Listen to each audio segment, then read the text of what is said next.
¿Con una arritmia se puede hacer ejercicio físico? Hoy en Medicina Televisión daremos respuesta a esta y otras cuestiones relacionadas con las arritmias, ya que hablaremos de fibrilación auricular.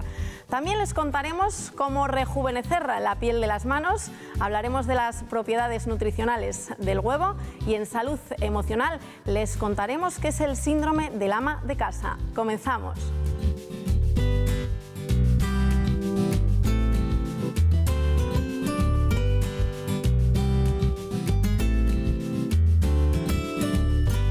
No tengo idea de nada, no lo sé, la verdad. Pues la verdad es que no conozco nada. Nada. Yo como estoy estupenda, pues no sé de qué me hablas, vamos. Me ha tocado en directo en casa porque mi padre, por ejemplo, hemos tenido más de un susto con él por eso, por el tema del tabaco y tal, y al final desembocó en un infarto, por no cuidarse lo suficiente. Y la verdad es que son para tomarlo en serio y cuidarse, y es muy complicado además de llevar.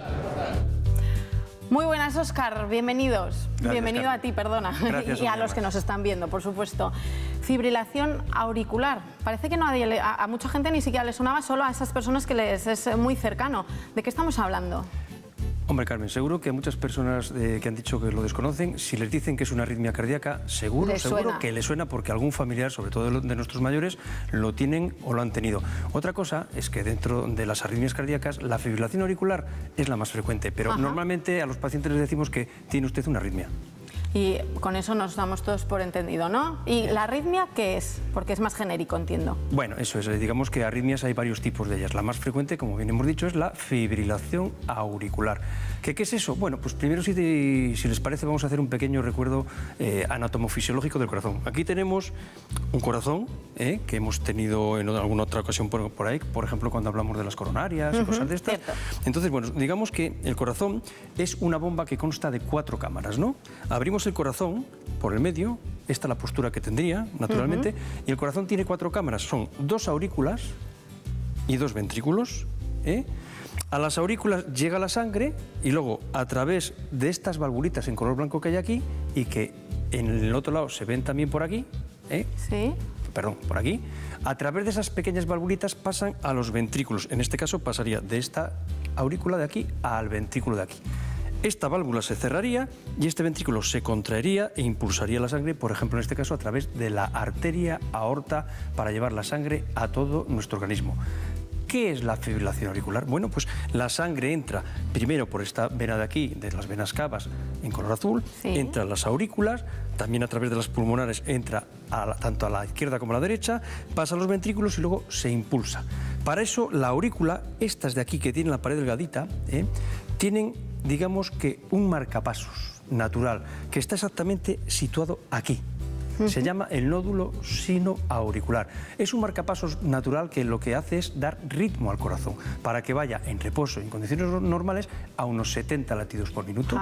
¿Qué ocurre? Que cuando da la chispita, por llamarlo de alguna forma, se contrae primero las aurículas, esta y la del otro lado, empuja la sangre hacia los ventrículos, y una vez que empuja la sangre hacia los ventrículos, ese chispazo, por llamarlo de alguna forma, pasa a través de este tabique que hay aquí y se reparte a los ventrículos y también sigue dando el impulso para hacer el latido del ventrículo, que es lo que nosotros notamos muchas veces como las palpitaciones, el pombo que notamos. ¿Qué ocurre?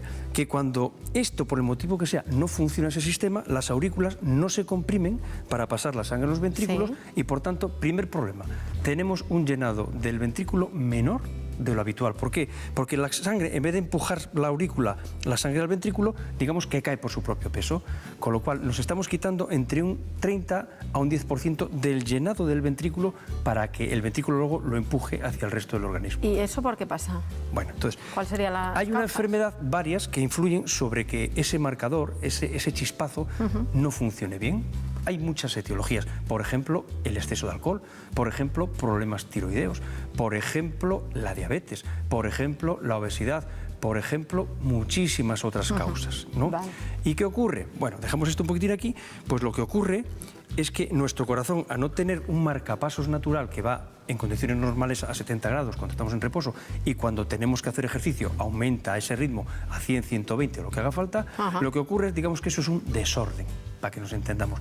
Con lo cual nuestras aurículas laten al ritmo que quieren y además no laten de esta forma, sino que lo hacen fibrilando. Fibrilando quiere decir que cada parte del músculo va por su cuenta. En vez de hacerlo de forma conjunta, pues imagínense que va así, con lo cual no evacúa bien la sangre hacia los ventrículos para que estos luego lo den al resto del cuerpo. Pero es que además, al hacer este tipo de movimiento en la aurícula, lo que hace es que hay sangre que se queda remansada, pegada a las paredes, por llamarlo de alguna forma, dentro de la aurícula, y esa sangre en un momento dado, Carmen, se puede desprender.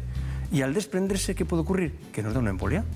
Es decir, muchos de los ictus que tenemos, sobre todo en gente más mayor, es debido a que tenemos una fibrilación auricular, se desprende un trocito de ese coágulo, pasa por las arterias, van al cerebro y de repente nos encontramos con un ictus. Estamos hablando de, ese es el principal síntoma de cuando se produce... Como norma general, la mayor parte de las arritmias, sobre todo en gente mayor, son asintomáticas y las diagnosticamos por otro problema.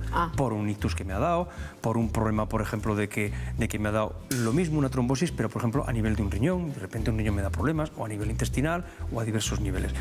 Y en otras ocasiones nos damos cuenta de ello porque ha provocado un infarto o porque de repente una persona está muy, pero que muy cansada y dice, uy, ¿qué me pasa a mí que estoy de repente como muy cansado?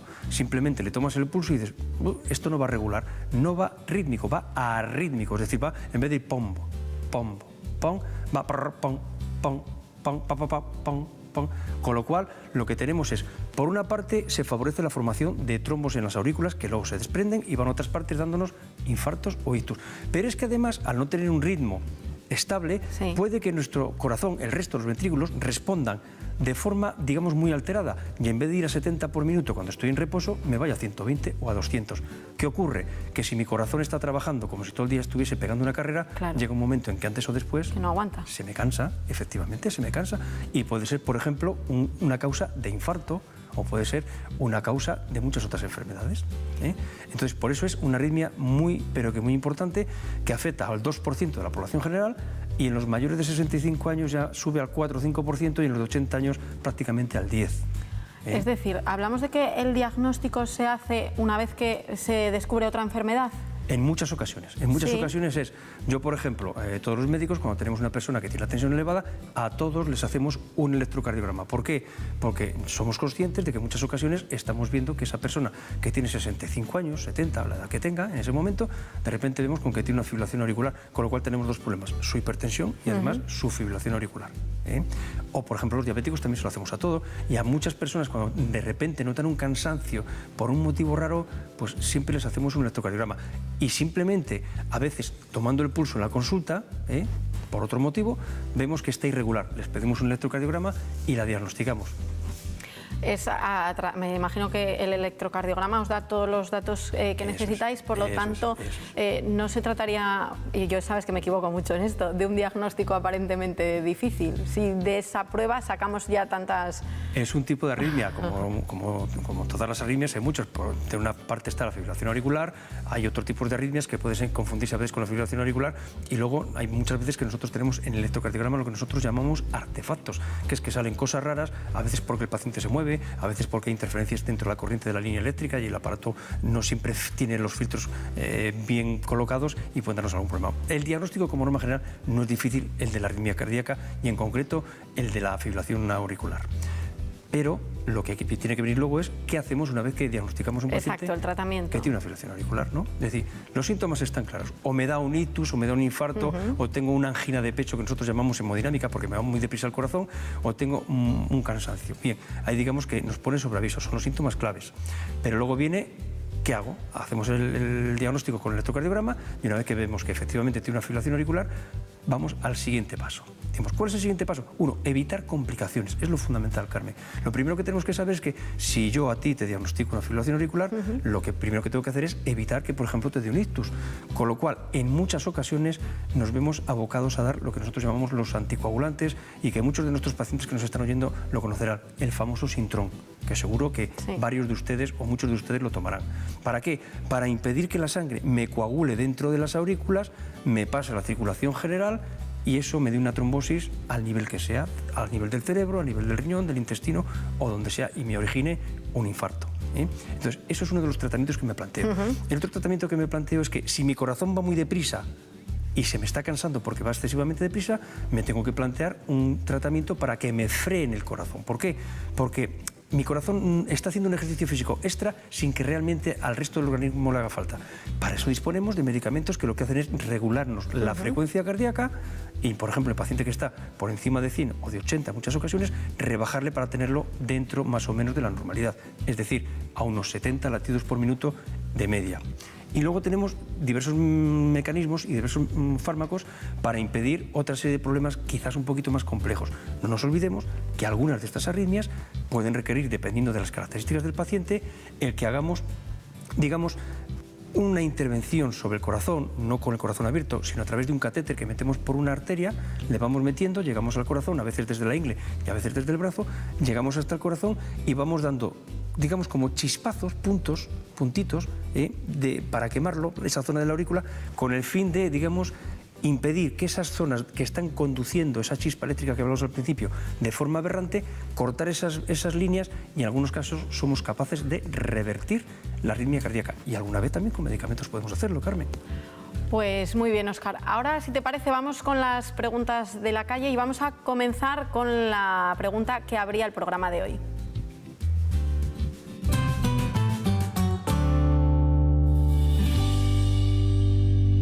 ¿Con una arritmia se puede hacer ejercicio físico? Con una arritmia se puede hacer ejercicio físico. Como norma general, todos los pacientes cardiológicos es recomendable el ejercicio físico, lógicamente, cada uno adecuado a su estadio de la enfermedad y a su enfermedad. ¿Con una arritmia se puede hacer ejercicio físico? Por supuesto, es conveniente. De hecho, hay muchos estudios que demuestran que los pacientes que tienen arritmia, incluida esta, la fibrilación auricular, que tienen arritmia y que hacen ejercicio, tienen menos mortalidad y menos morbilidad que los pacientes que tienen ese mismo tipo de arritmia y están absolutamente sedentarios. Por tanto, es recomendable hacerlo. Muy bien, seguimos. Más preguntas. ¿Las arritmias siempre son preocupantes o hay alguna que no supone un problema?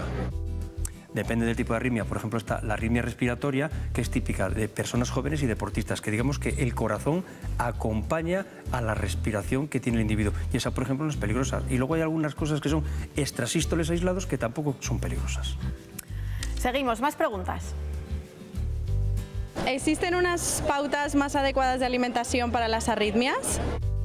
Sí, una que a mí me gusta mucho, por supuestísimo, la alimentación mediterránea.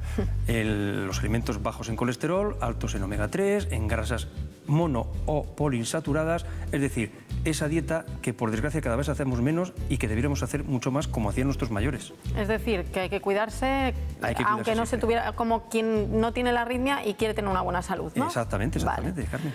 Muy bien, pues seguimos. Más preguntas. ¿Con un holter subcutáneo se puede viajar en avión?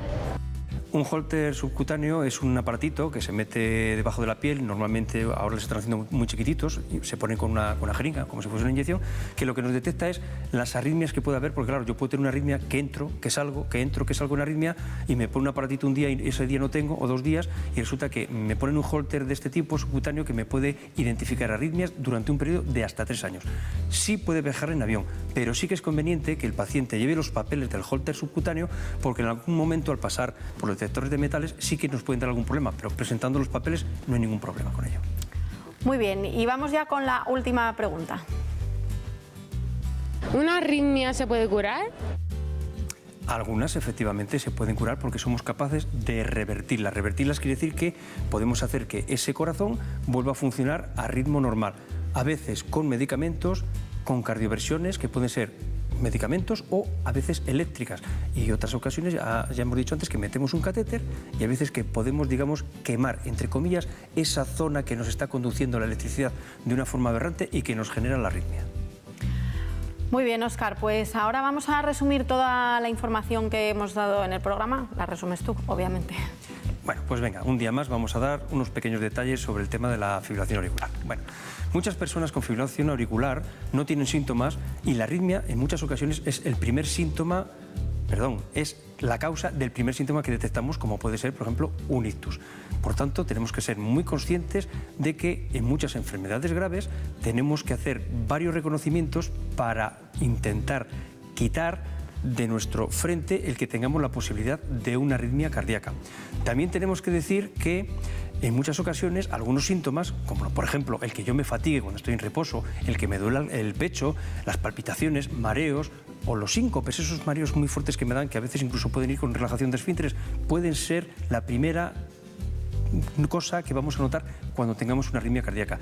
También puedes dar una disminución de la resistencia de la actividad física, es decir, esa persona que de repente antes subía sin ningún problema a un segundo piso y ahora, pues desde hace 5 días para acá, no puedo subir al segundo piso, me canso muchísimo.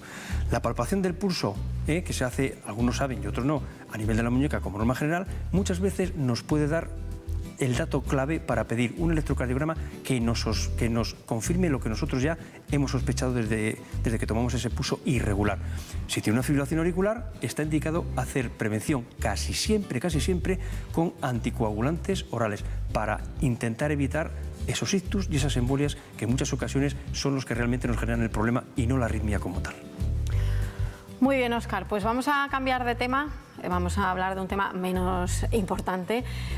Tú sabes, obviamente, como médico que eres, que hay muchas partes del cuerpo en las que se nos nota de forma especial el tema del envejecimiento. Por ejemplo, en las manos nos salen manchas, no tanto arrugas también, pero las manos es una zona muy típica donde salen manchas.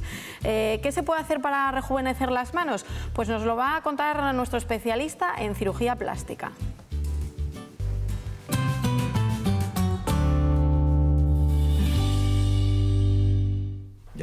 El rejuvenecimiento de las manos se basa principalmente en 2 aspectos y es los que más nos preocupan. El primero de todos, que aparezcan manchas, y el segundo, que pierde parte de volumen y todos los tejidos que están por debajo de la piel, venas, tendones, se notan en exceso. Para los dos hay solución. Y para los dos hay una solución, porque cuando hay solo un tratamiento es porque realmente es un tratamiento importante. Cuando hay muchos tratamientos para una sola cosa es que ninguno llega al top, a lo que realmente estamos buscando. El tratamiento de las manchas es sencillo, láser. Mediante el láser, en 1 o 2 sesiones, de una forma cómoda, indolora y rápida, uno es capaz de poder eliminar esas manchas que lo único que hacen es delatar la edad de quien las porta. Y en segundo lugar, la pérdida de volumen se empezó inicialmente tratando con hialurónico. El hialurónico lo que hacía era dar volumen, disimulaba los tejidos que estaban por debajo, las venas, los tendones, que realmente trascendían hacia un aspecto inestético, pero el hialurónico a los 6 meses ha desaparecido. Y realmente quien lo ha jubilado ha sido los microinjertos de grasa. Se obtiene parte de la grasa, poquita porque no necesitamos mucha, del propio paciente, se centrifuga y una vez que tenemos la grasa pura, los adipocitos, las células grasas, lo que hace es inyectarlas en esa zona y aunque podamos perder parte del volumen inyectado, a partir de la semana las células grasas que han prendido, el injerto graso que ha prendido, se queda de una forma definitiva en la zona colocado y puede disimular y rejuvenecer. Junto con la eliminación de las manchas, puede rejuvenecer de forma considerable las manos de cada paciente. Estábamos comentando, lo mencionó el cirujano plástico, que se perdía tejido, ¿no? Y que se notaban, y es verdad que no habíamos caído, habíamos hablado de las manchas, pero también eso se nota muchísimo con los años. Mucho. No solo la cara y las manos, sino también el cuello. Y de hecho estamos viendo muchas veces muchos famosos y famosas, sobre todo, que tienen una cara espectacular de 30 años y luego el cuello y las manos... Y el cuello les delata, ¿no? El cuello y las manos, pero bueno... Bueno, cada uno que se haga los arreglitos que le vengan bien. Bueno, vamos a hablar ahora de nutrición del huevo. Es ese típico alimento que no todo el mundo tiene claro si es bueno tomar 1 al día o tienes que ser 2 a la semana porque tiene el colesterol, aumenta el colesterol, en teoría. Nuestra nutricionista es la que nos va a responder a todas esas preguntas.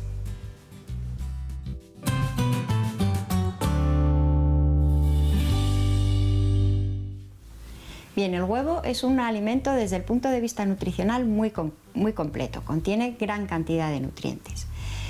El nutriente probablemente más destacable del huevo sea la proteína. De hecho, se habla de que las proteínas del huevo son las proteínas patrón. ¿Por qué? Porque contiene todos los aminoácidos esenciales, ¿vale? Los aminoácidos son los componentes de las proteínas y en el caso del huevo los contienen todos y además en cantidades suficientes para cubrir nuestras necesidades. Tenemos proteínas tanto en la yema como en la clara del huevo. El segundo componente mayoritario del huevo sería la grasa, pero en este caso los lípidos o la grasa se encuentra exclusivamente en la yema del huevo. La clara de huevo no tiene nada de grasa. Bien, entre esta grasa, además de contener ácidos grasos poliinsaturados, que son muy beneficiosos para la salud, es verdad que el huevo contiene colesterol. Y además, si lo comparamos con otros alimentos, lo contiene en cantidades bastante importantes. ¿Esto qué hizo? Pues que en los años 70 descendiera muchísimo el consumo de huevo porque se pensaba que aumentaba mucho nuestros niveles de colesterol en sangre. Estudios que se han hecho en décadas posteriores han demostrado que esto no es así, que incluso tomando un huevo diario, nuestros niveles de colesterol en sangre no aumentan especialmente. Es mucho peor tomar grasa saturada o tomar ácidos grasos trans. Y se puede tomar tranquilamente el huevo porque además el huevo tiene otro compuesto que es la lecitina, que forma una capa que impide que absorbamos el colesterol de los alimentos, con lo cual pues dentro de una dieta equilibrada podemos incluir perfectamente, pues ya os digo, incluso un huevo diario. En el caso de personas con muchos problemas cardiovasculares o controles de peso, etcétera, pues a lo mejor 3-4 huevos a la semana sería lo recomendable. Además de las proteínas y de la fracción lipídica del huevo, contiene gran cantidad de vitaminas, casi todas las vitaminas del grupo B, contiene vitamina D, contiene vitamina E también, y luego contiene muchos minerales, contiene calcio, contiene hierro, zinc, fósforo, es decir, un montón de nutrientes que hacen efectivamente del huevo un alimento con una calidad nutricional muy importante. Pues parece que son casi todo ventajas en el huevo. Hombre, no cabe duda que es un alimento fundamental en toda la historia de la humanidad. Muy completo. Muy completo, completísimo. Y de todas formas, el tema del colesterol, de los lípidos, del metabolismo y todas estas cosas cambia constantemente. Tan es así que yo, que todavía no soy muy viejo, me acuerdo que cuando estaba en la facultad estudiando medicina estaba prohibido el pescado azul, por ejemplo. El pescado azul era, vamos, prohibidísimo. Y hoy en día, bueno, hoy en día no, desde hace ya bastantes años, resulta que el pescado azul es el bueno. En fin, ¿qué lo vamos a hacer? Lo del huevo es lo mismo, es decir, al principio los huevos fuera y ahora luego vinieron que 3, luego que 4, ahora que 1 todos los días. Vamos a ver, yo creo que al final la causa fundamental no es tanto lo que comemos, algo que hagamos salvajadas, por supuesto, sino lo que no consumimos. Es decir, si nosotros tenemos una dieta que no la acompañamos de suficiente ejercicio físico, al final pues resulta que igual el problema no es tomarte 3 huevos, el problema es que igual es hasta 1. ¿Por qué? Porque si tenemos exceso de calorías, exceso de grasas y falta de ejercicio, al final nuestro organismo, digamos, que está reaccionando de una forma anómala y lógicamente nos va a castigar aumentándonos los niveles de colesterol, de triglicéridos, de azúcar, etcétera, etcétera, etcétera, y al final, pues problemas cardiovasculares. Al final es buscar el equilibrio. Efectivamente, como siempre. ¿Te suena el síndrome del ama de casa? Sí. ¿Lo has tenido? Yo no, pero lo veo muchos días. Lo ves muchos días. Bueno, pues nuestra psicóloga nos va a contar en qué consiste.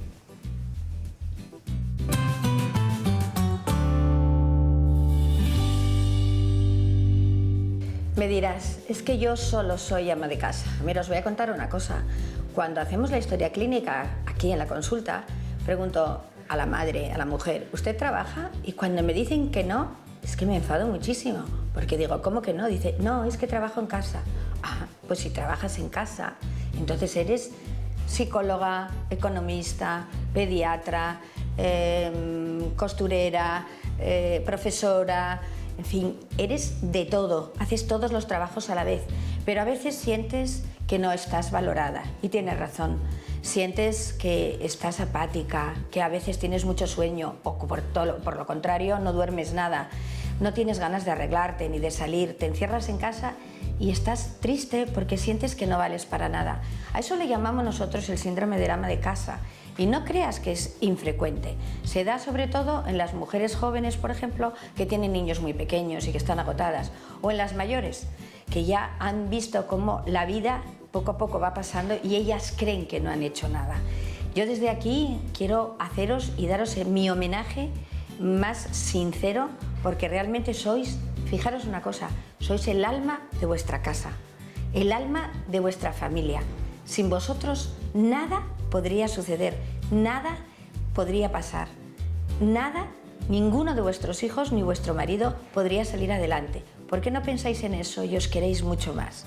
Diviértete, sal por ahí, ten tu tiempo, involucra a todo el mundo en las tareas de tu casa, porque tu trabajo necesita descanso como el de todos. Nada de vacaciones en las que tú tengas que trabajar.